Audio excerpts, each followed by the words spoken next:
આપણે બનાવીશું ખડા ભાજી એટલે બોઇલ ભાજી પણ કહેવાય। એના માટે આ બટાકા છે, ડુંગળી છે,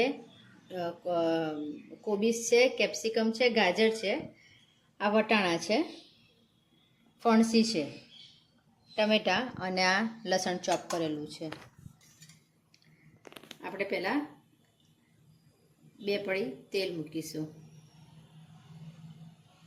પેલી ભાજી કરતાં આ ભાજી સ્વાદમાં સરસ લાગે છે।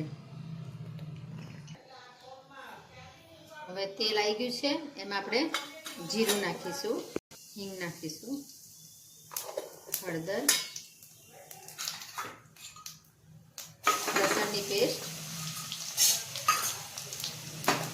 પછી આપણે આ વટાણા જે છે બોઇલ કરેલા થોડા એ નાખી દઈશું। તેમાં બટાકા નાખીને થોડું ચડવા દઈશું। બટાકાને ચડતા વાર લાગે। આ થોડા ગાજર પણ નાખી દઈશું।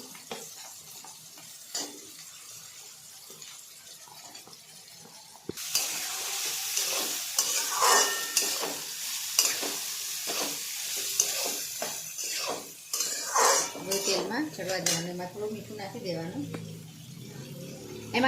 નાખી દેવાનું। એટલે હળદર મીઠુંથી થોડુંક પહેલાં બટાકા અને ગાજર થોડા હાર્ડ હોય એટલે ચડતા વાર લાગે, એટલે પહેલાં એ થોડાક સાતરી કાઢવાના। એ થોડા અધકચરા થાય પછી ડુંગળીને બીજા શાક નાખવાના।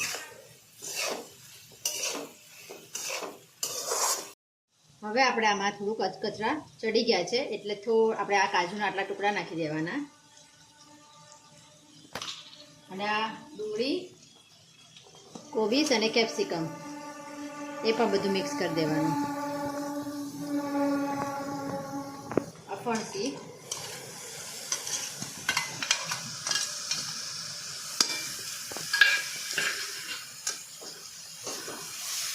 બધું હવે ચડવા દેવાનું।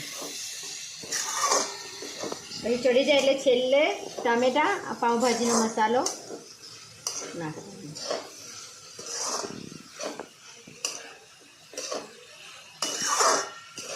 હવે આ સરસ રીતે ચડી ગયું છે, એમાં આપણે આ ટામેટાં એડ કરી દઈશું અને બીજા બધા મસાલા એડ કરી દઈએ। આ છે પાઉંભાજી મસાલા, લાલ મરચું,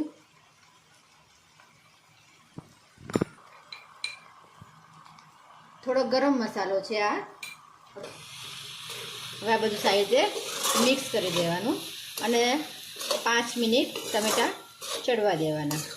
અને જો થોડીક વધારે ખટાશ જોઈતી હોય તો અડધું લીંબુ નીચોવી દેવાનું।